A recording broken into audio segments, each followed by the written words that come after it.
Alright, g'day guys. Welcome back to episode 2 of Drivin With Dixon. I am just about to pick up my guest. You guys should know who he is.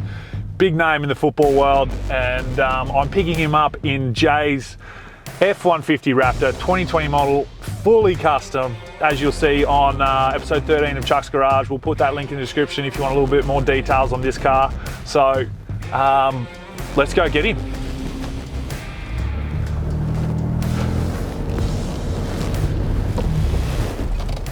We're in Kangarilla, so that might be a little giveaway, but here he is.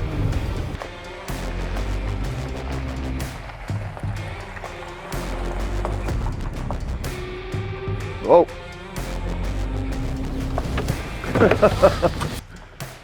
What is this? Oh, yeah. Let's go on. Yeah. What do you reckon? Yeah, that's nice. Big strong vehicle for a big strong man.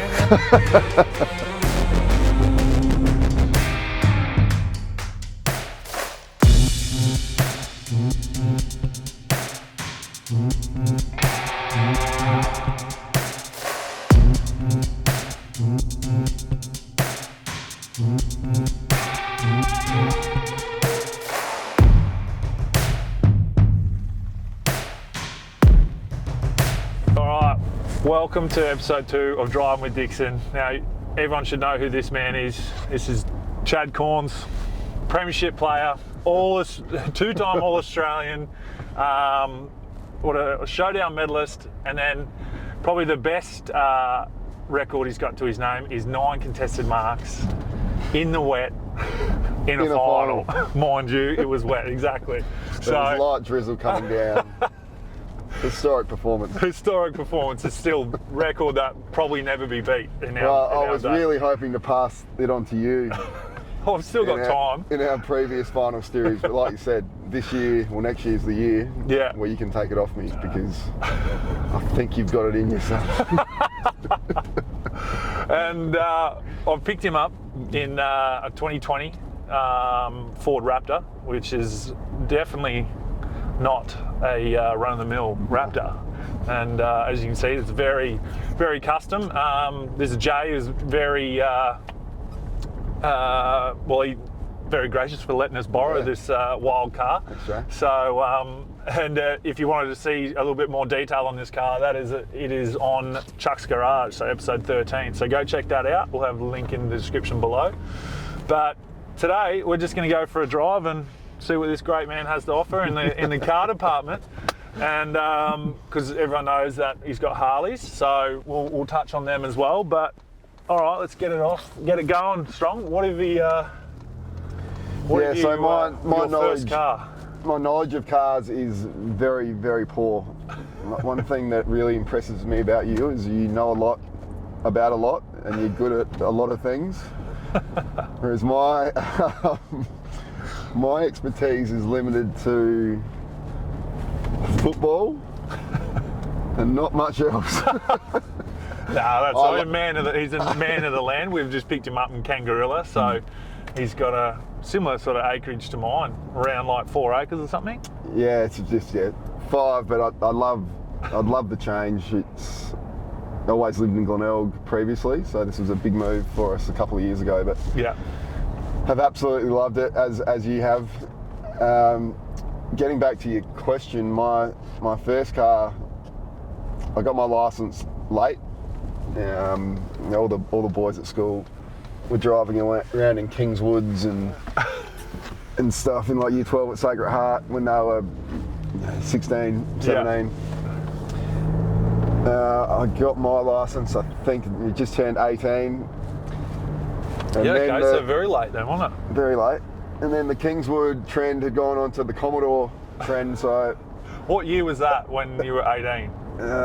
So it's just the end of 97. Yeah. So I just got drafted, just got my license. And Dad had some connections through his car yard business, so went shopping one day and I got myself a green, we called it the Green Ghost, VR Commodore. VR? Had a spoiler on it.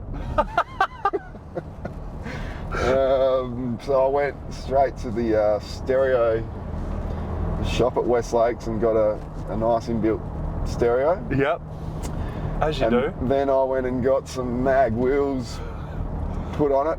You've gone full like pimp my ride on this thing. Yeah, the mag wheel story didn't end well. I lived in probably one of the worst apartments in Glenelg at that stage. Yeah.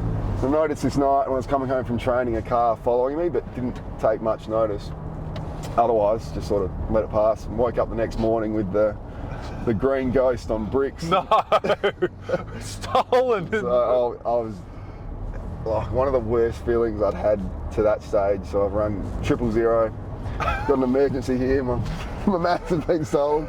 Emergency. Sorry, mate. This is reserved for emergency calls only. This is a f***ing emergency. Me mag wheels are gone. Yeah. What so bastards. and then the green ghost got written off. A lady quickly stopped in front of me over near Marion, so I've slammed on the brakes. But a bus was behind me and couldn't stop in time, so a bus hit me, written off. So I went from the VR Commodore to a maroon VS Commodore. Yep.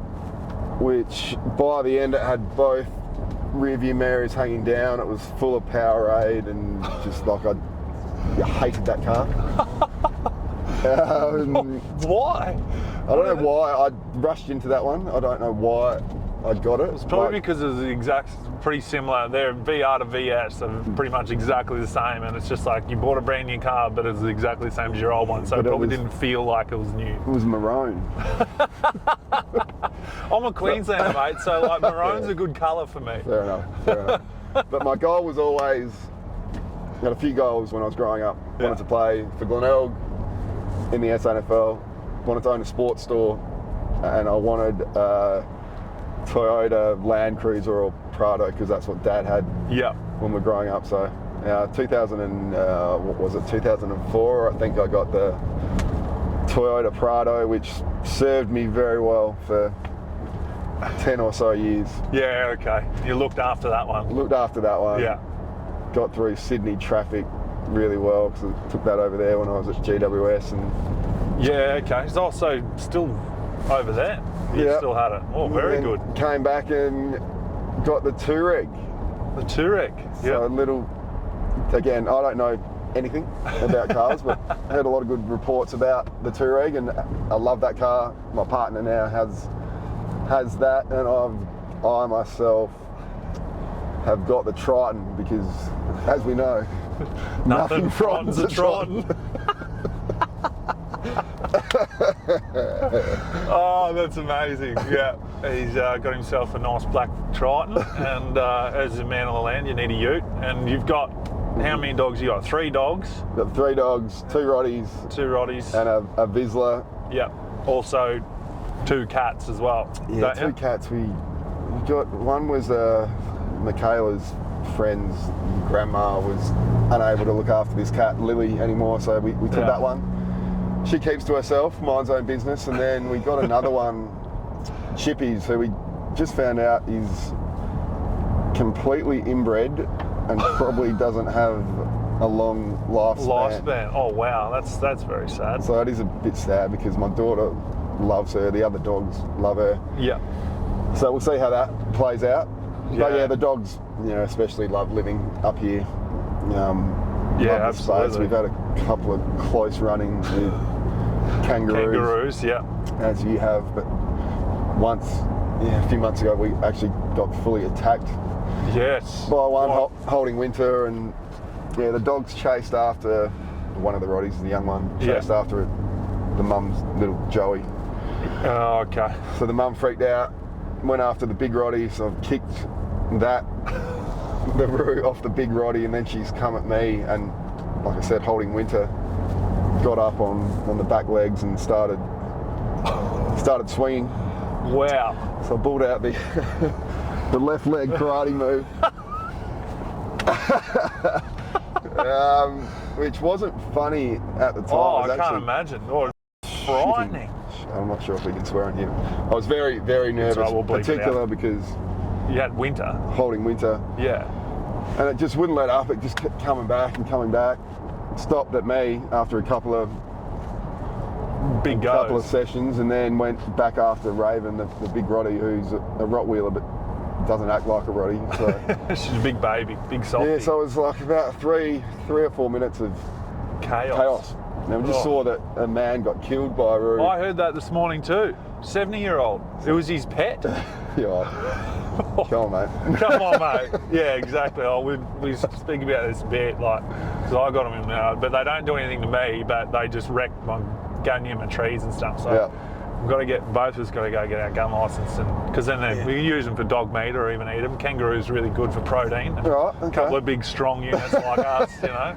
Everyone knows us by that sort of famous photo that we've got. We'll give you a little look. We need to redo that one. Recreate that. So I'll give you maybe 2 months. We'll get a bit of sun. Yeah. Work on the colour. Absolutely. Have a couple of big months in the gym, and we'll try and make that photo even better than it was previously. I reckon we can. Absolutely. Well, you in particular are in a lot better condition now than back then. I reckon I was a bit leaner back then, but over the last couple of weeks of not playing footy, you know, you pack it on pretty bloody easily. But I saw you in the gym. Story you put up recently, benching some good numbers. Yeah, that was right. But like those boys in there, it's like a bodybuilder's gym. So I'm doing like lightweight compared to what everyone else is doing in there. Yeah. But good gym, good setup. Been going at 5:30, Monday, Wednesday, Fridays. Nice. Early. Oh, morning. In the morning, yeah. So, but loving it. But back onto the vehicles now. When I first got to the club in 2015, that was end of 2015. You come on 2016, right? As coach? My first year was,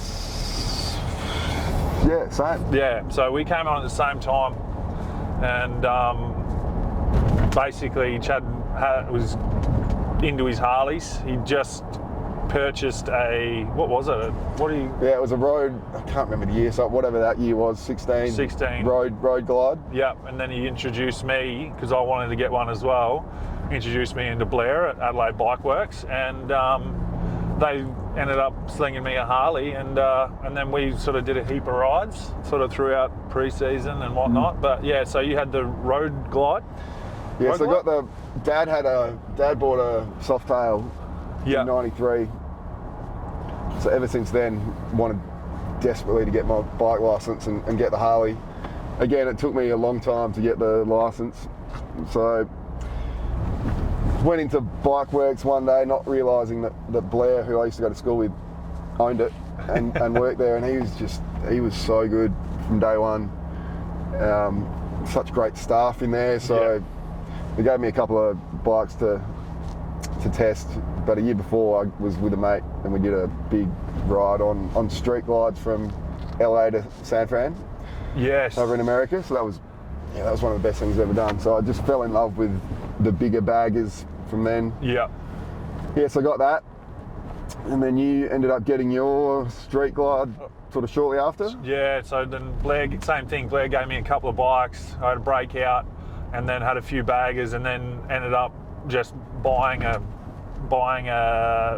what's yours, a road glide? Mine's a street glide. Yeah. So I bought a twisted cherry street glide, and we rode, and then you got another bike. Then I upgraded. It's got the CVO road glide, which you still have today, don't you? Still have today. Yeah. Yep. Beautiful bike. Yep. And as you say, what do you say? Like, because when I bought mine, he's like, yeah, well, Charlie's got the Holden, I've got the HSV. Well, that's how Blair put it to me. I'm like, what? Because again, I love motorbikes, but I know very little about them. I said, no, what's the difference? He goes, just, this is a HSV compared to your standard Commodore. Yeah. So I had the standard Commodore and he had the HSV, top of the line, all the best sound system and everything. Not that mine was bad or anything like that, but yeah, he had the duck's nuts. And what colour is yours? It's like a Alto. Well, it's I'm not sure if you can see my jacket on here. It's it's I don't even know what it was called, but I'd never seen a bike in this colour before. It's sort of, there's a greyish sort of grey, lightish, bluey grey. Yeah. I'm not sure what the actual name is, but so I've loved that. And we did the big trip to Sydney. Yeah. Which was a great a great ride and an amazing few days, but I still can't get over the footwear you wore on that ride. I was waiting for this. So yeah, I didn't really have any riding shoes because they don't make them big enough for me, all right? And so I managed to find I had a set of like really high top like Nike Air Force Ones or something. And yeah, Chad wasn't very happy with it. And then every time we put on a story that that we were riding, he put it up on my shoes, and I copped so much shit from everyone about my riding shoe, but I didn't have any other options, and it was raining, so like they had a big high thing on them. I had to tape me jeans to like them. Yeah, it wasn't a great look, but hey, it got me to Sydney. No, they were very unfortunate, and I actually thought you were better than that. Yeah, that's it. All his mates are saying, "Why are you riding with that bloke?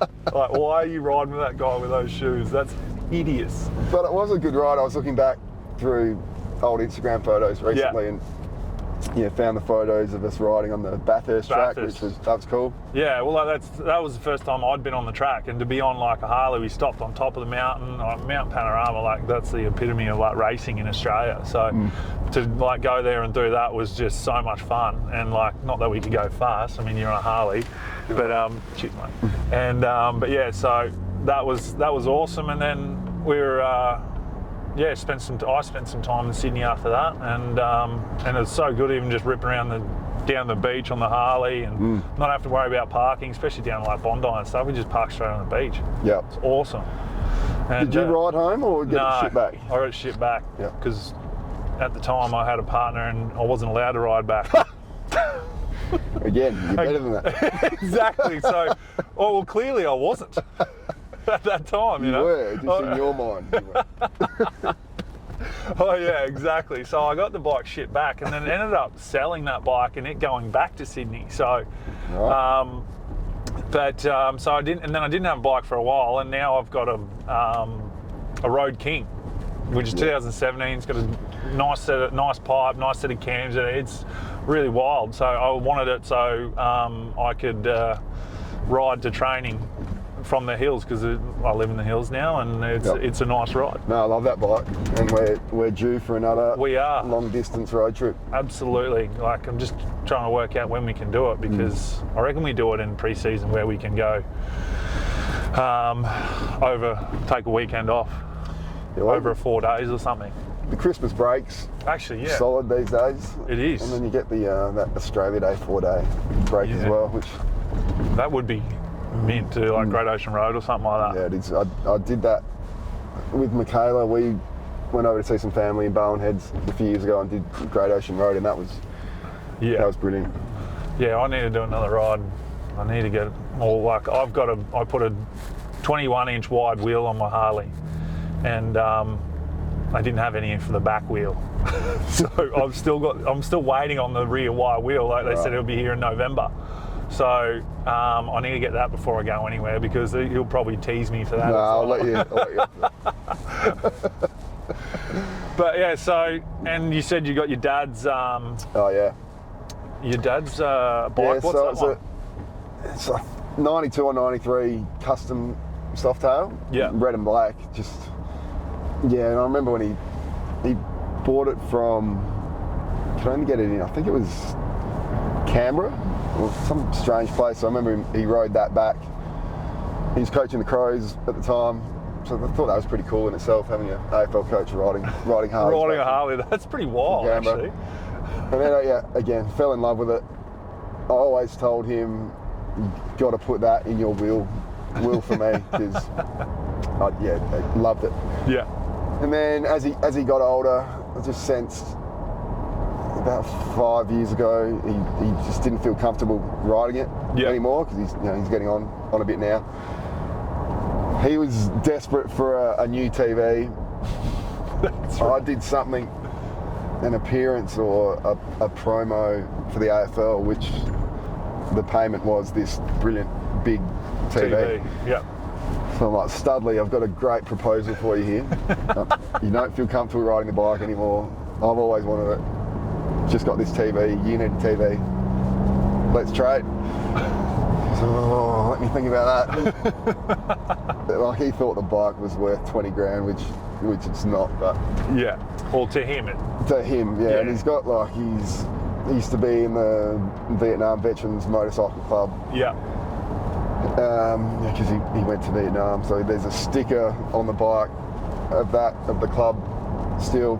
So anyway, the trade happened, and it's probably my most treasured possession I have now because of the history of it and how much I always wanted it, and being Dad's bike, and it still runs so well after all these years. And again, Blair and the boys at Bike Works, every time it needs a bit of a tune-up, straight onto it. Yeah, they put their magic into it, and it comes out better than ever. So yeah, very lucky to have both those bikes. Yeah. No, that's awesome. And also we've just got Chad onto some e-bikes. Oh, yeah. So I get a bike from Will Ride, and then Chad's just gone and got himself one as well, and so like, he made me buy a Harley, and then I made him buy a mountain bike. I grew up riding mountain bikes, so now he's come riding with us, so which is awesome. Yeah, you were raving about them, and then Stewie Graham, our high performance guy at the footy club, has been into them for a few years, and then just guys that you meet talking about how addictive it can become, and even people call it life-changing, which. So I went in and got one, and then I remember the first time we went out together. Again, you seem to be good at everything. Jeez, I embarrassed myself. The first time at Fox Creek. So I've got some work to do. I don't like being not good at things, and I'm really hopeless at not this that you're not the good, moment. mate. You're just not used to this sort of terrain and what you're doing, and it's only time in the seat. You'll be right. So yeah, I took it out just not far from where we are right now in Kaipo Forest yesterday, just to get a little practice session in, and yeah, I love it. It's just, I don't want to do it with anyone watching me for about 2 years until I don't embarrass myself. Jesus.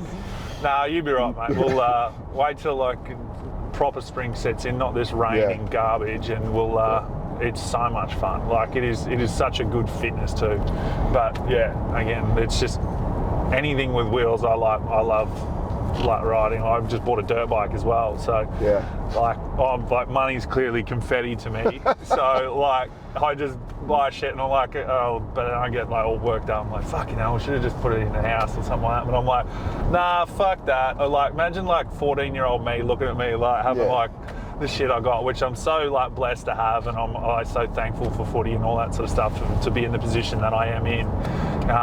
But yeah, to have the things I've got, but like you said, like you got some things that mean so much to you. Like, you've got your dad's Harley, which has like been in the family for ages, and then I've got like my grandfather's farm ute that I've been building for the last 6.5 years, and I finally got it to the shed. Now I'm just like accumulating everything, but it's like I've spent so much money on it, but at the same time it doesn't bother me because it means so much to me. Good, you know, it makes me feel good, and it's a genuine like pull away from like my day-to-day life in the football world, which can be very demanding, and as you know, and so like it's unreal. You got to have like these little things that sort of keep you going through your time. Doesn't matter what you got going on, you can go and muck around with whatever you like, a push bike, a Harley, or a car, or anything like that. That's just like keeps you in the good headspace. That's what I put it down to. And then also, like, through all my struggles and shit, having this bloke drag me through the gym and get myself in some serious nick, and that's why we put that photo up, because we were actually loving ourselves a bit much. But no, that's like, yeah, so it's about having like that balance, and I don't think the club can be too happy with me sometimes about some of the shit I do, but like it's what keeps me going. No, well, there were some tough times for you a few years ago, but you've got through them through the help of some people, but mainly through yourself. And I thought this year your attitude around the footy club was just outstanding. The presence you have just being you. But then when you're such a great teammate this year, the boys just feed off you and absolutely love you. So Yeah. really great year for you. And you touched on, we're both very lucky to have been involved in footy for so long. Yeah. Footy's given me a life that I never thought I would get. So yeah, you're right. Just getting out on the Harley. I remember a guy when I first got it said, "Oh, geez, son, you're gonna love that wind therapy." I've never heard that before. Wind therapy, that's right. But it's true. As soon as you get out on it, you just forget struggles or your mood at that time, and it just makes you feel better. So Exactly, and that's why we do it. That's why we spend the money. That's why we're always spending time in sheds and all this sort of stuff to keep the headspace nice and tidy. So, but I reckon that's pretty good chat, mate, and appreciate you coming on. And I'm sure down the track, once we get a few more bikes and a few more rides, we'll have another chat. And once we get a premiership and all that sort of stuff as well, it'll be even better. Yeah, we'll document the next big ride we go on. Absolutely. So you'll be able to see that. But no, I appreciate the chat, and this car is amazing. We haven't really touched on this car. Really, it's very comfortable. I mean, like you wouldn't know it's got like 500 horsepower at the tyres, and you'll see this thing does a huge burnout at my shed. So you'll check that out. But it's pretty bloody mint.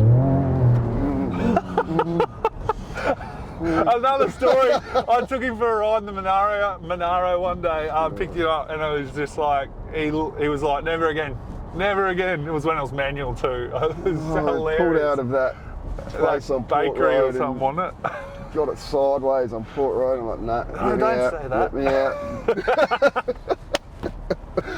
Yeah. All right. Well, let's wrap that up. Huge thanks to Chad coming on. That's episode 2 of Drivin With Dixon. You'll see the other one with Travis Spoke, so go check that out if you haven't. Don't forget to like and subscribe, and we'll see you next time. Cheers, guys. Thanks, guys.